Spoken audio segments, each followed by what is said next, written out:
From American Gigolo to Pretty Woman, Richard Gere was at one point one of Hollywood's top A-listers, but in recent years it appears as if he's opted to turn his back on Tinsel Town to instead focus on indie releases. But even though the big-budget roles aren't coming his way anymore, Gere seems to be perfectly content with how things have unfolded. Sure, the money might not be quite as good as it used to be, but the films he's gotten to star in recent years have allowed him to really step into his element. If you're a fan of Richard Gere, this is a video you don't want to miss. Join Factsverse as we reveal why Hollywood hates Richard Gere and why he likes it that way.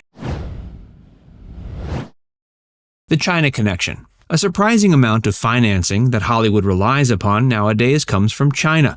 Incidentally, China is the country that Gere, who is a practicing Tibetan Buddhist and longtime friend of the religious path's exiled spiritual leader, the Dalai Lama, notoriously disparaged at the Oscars in 1993 when he went off script while presenting an award. Speaking to The Hollywood Reporter, Gere revealed that there are movies that he can't be in because the Chinese government will take issue. He went on to say he recently ran into a situation where an unnamed filmmaker told him they couldn't finance a film with him in it because it might upset the Chinese. In the 3 decades that have transpired since his unscripted Oscar China call-out, in which he blamed the nation for, quote, horrendous human rights violations, Gere has doubled down on his cause.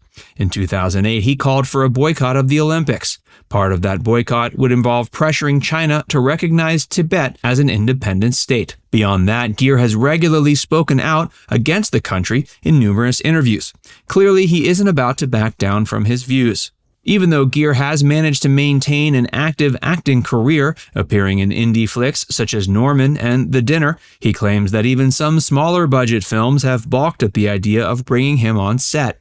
In one situation he faced, he'd agreed to do a project with a Chinese director. 2 weeks before filming was supposed to start, the director called him up suddenly and told him he couldn't go forward with it. Since he was on a secure line, the director felt comfortable enough to explain that if he continued with the project, he and his family would never again be allowed to leave the country and that he would also never be able to work again. Richard Gere isn't hurting. Although the situation Gere finds himself in currently might not seem ideal, he isn't regretting anything. For one thing, since his career began to shift, he hasn't been obligated to go to Hollywood events and red carpets. But more importantly, Gere has something Hollywood can't give him anymore. He not only has his vast wealth, but he also has his freedom. He's been successful enough in the last 3 decades that he can afford to work on smaller projects without worrying about the paycheck. This means he has the creative freedom to choose precisely what kind of films he wants to appear in without worrying about losing his head if he slips up and says the wrong thing. Gere's feud with Debra Winger. When An Officer and a Gentleman hit theaters in 1982, audiences couldn't get enough of the on-screen romance shared between the 2 leads, Richard Gere and Debra Winger. But behind the scenes, the 2 stars were far less affectionate. Reportedly, Gere and Winger did not get along on set, and Debra had some less than flattering things to say about her co-star after it was over. That being said, in the 4 decades since the release of the film, the 2 actors have set aside their differences and moved on. They even both have had a laugh about the tension they once experienced around each other. While they no longer seem to be on negative terms back in the day, it was widely reported that Winger claimed Gere was like a brick wall to work with on set. Winger confirmed she felt this way at the time when talking to The Guardian in 2002, noting that the only comments that got published around that time were the ones that ruffled a few feathers. Gere also confirmed there was friction between the 2.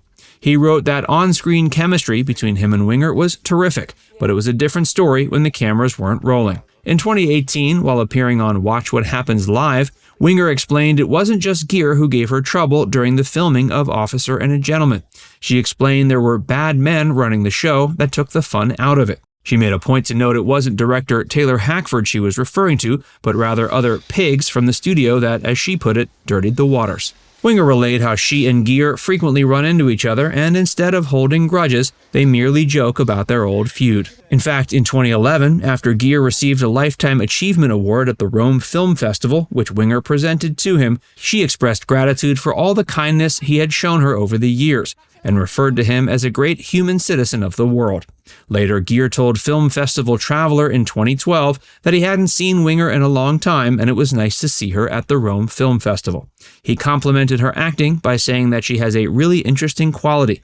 He also went on to praise her for being able to pull off both open and unguarded and nice at the same time, something he's never been able to do. Richard Gere's life today. It's been 14 years since Gere last starred in a major Hollywood film, but he's kept himself busy both professionally and personally. In 2017, he appeared in 2 indie offerings, The Dinner and 3 Christs.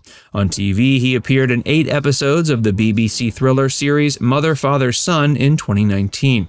Aside from acting, he has his hands full, being a father of 3. He made headlines at 2020 when he, at the age of 70, and his wife Alejandra Silver announced the birth of their son. Gere and his 39-year-old wife have another 3-year-old son named Alexander. He also has a 20-year-old son named Homer, whom he had with his second wife, Carrie Lowell. Gere met Silva, who's 33 years his junior, when she was just a little girl since she was a family friend. Years after their first meeting, they reconnected in 2014 at a hotel she was managing in Italy. After dating for 4 years, the couple wed in 2018. Now it's time to hear from you. Did you know that Richard Gere was blacklisted from Hollywood due to his views about the Chinese government's stance on Tibet? Let us know in the comments section below. And before you go, make sure you give this video a like and subscribe to Facts First if you haven't already. Click the bell icon to stay updated on all our latest content. By the way, if you haven't joined Facts First as a member yet, be sure to look below this video and click the join button. By becoming a paid member of Facts First, you'll get access to exclusive video content that you won't find anywhere else. This includes some of our more mature content that isn't suitable for public audiences, which includes topics like Hollywood actresses who posed for Playboy and some of the steamiest moments in movie history. Plus, you can enjoy these videos completely ad-free. Our biggest fans will notice they also get badges next to their name when they leave comments on our videos. We pay special attention to comments from our members, and so do other viewers. So if you want exclusive content from Facts First or inside access to discussions with other community members, click the join button to get started for just $4.99.